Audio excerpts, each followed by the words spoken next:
如果一个国家的教育系统里关系完全不起作用，甚至被系统性压制，你觉得这是公平的胜利，还是一种更冷酷的控制？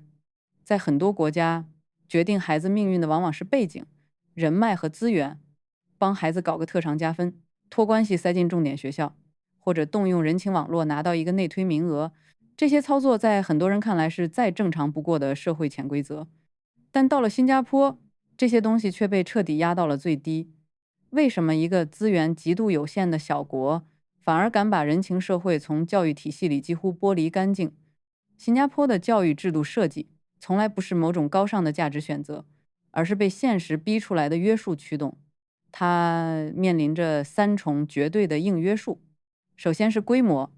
新加坡太小了，在庞大的国家，教育系统里偶尔出现的关系户，可能只是一滴水落进大海，系统还有足够的冗余去自我修复。但在新加坡，任何由于关系干预产生的系统误差，都会在几代人内迅速累积，最终导致结构性失真。其次是多族群社会的敏感平衡。新加坡是一个由华人、马来人、印度人等多个种族组成的国家，历史上的种族冲突曾给这个国家带来过毁灭性的打击。如果教育允许非统一标准的存在，立刻就会引发致命的质问：谁更有资源？谁的关系更硬？谁被优先照顾了？在多族群国家，这是政治级的风险，稍有不慎就会撕裂社会共识。最后是生存。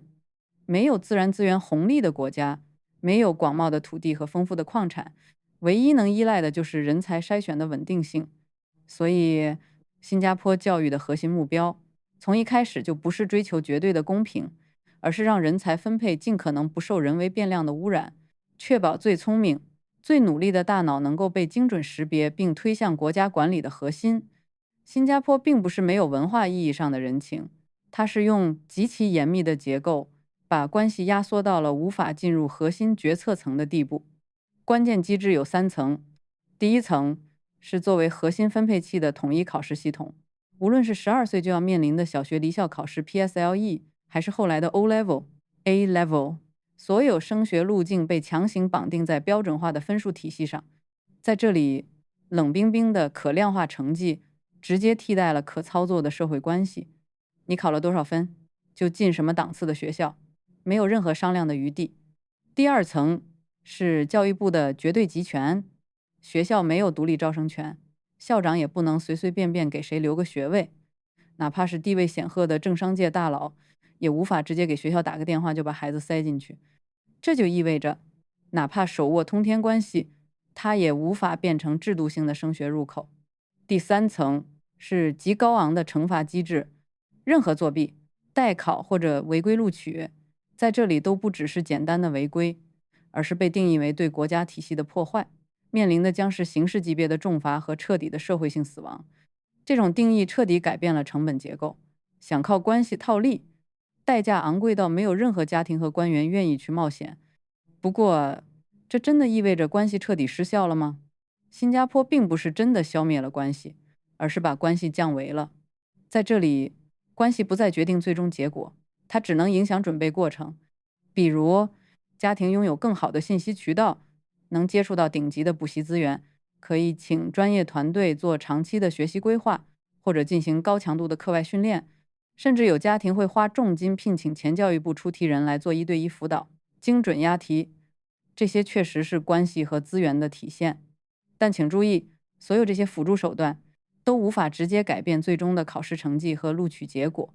换句话说，关系从过去那种决定命运的唯一变量，变成了提高成功概率的辅助变量。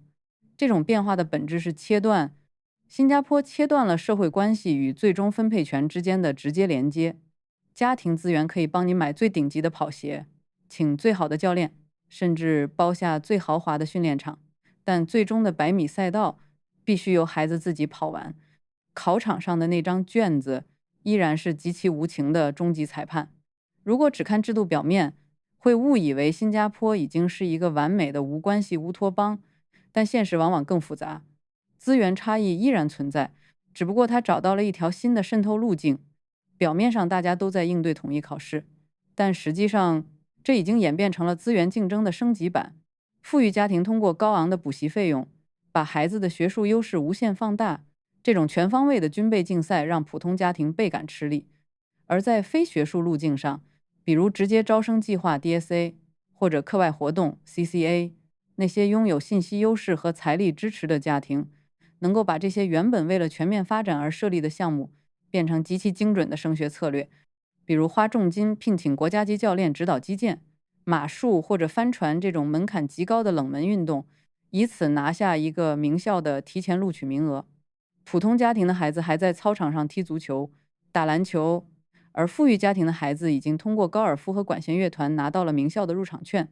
于是，一个矛盾的结构出现了：形式上绝对公平，结构上却依然存在阶层差异。这也是为什么新加坡的教育制度在本地家长群里始终伴随着巨大的争议和焦虑。既然有这么多争议，为什么新加坡还要死死守住这种看似冷酷的机制？因为新加坡教育的底层逻辑从来就不只是为了筛选聪明人，而是为了维持社会信任的最低成本。一旦关系实质性的侵入教育系统，哪怕只是撕开一个小口子，就会立刻触发3种致命的系统风险，结果变得不可预测，普通人努力的回报开始失真，最终导致社会流动的叙事彻底崩塌。新加坡的国家合法性长期建立在一个核心承诺上，那就是精英治国理念，努力可以改变命运。如果底层民众发现，无论自己怎么拼命，都比不过别人手里的一个电话、一张条子，那么整个社会的奋斗动力就会瞬间瓦解。所以，教育制度在这里的作用，不是温情脉脉，而是绝对的稳定。它必须让大多数普通人相信，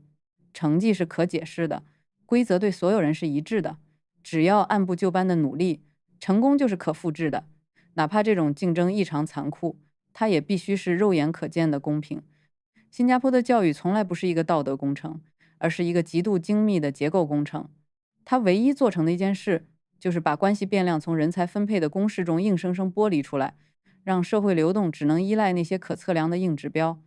但这套机制的代价也真实且沉重，孩子们的学习压力不断上升，竞争强度逐年加剧，而家庭的资源差异依然在通过其他隐蔽的方式悄悄回流。所以，这个系统从来不是完美的公平，它只是在小国生存的极端约束下最可控的一种不完美。如果一个社会彻底去掉了关系，它获得的究竟是公平，还是一台更高效率的竞争机器？当所有人都在同一套严苛的规则里厮杀时，这套规则本身是否也在重新制造新的不公平？如果你对这种制度如何塑造社会的话题感兴趣，我们以后可以继续聊聊新加坡的教育分流，或者它庞大的补习产业。你觉得这种完全去关系化的教育是进步，还是另一种更隐蔽的筛选？欢迎在评论区留下你的看法，点赞订阅，我们下期视频再见。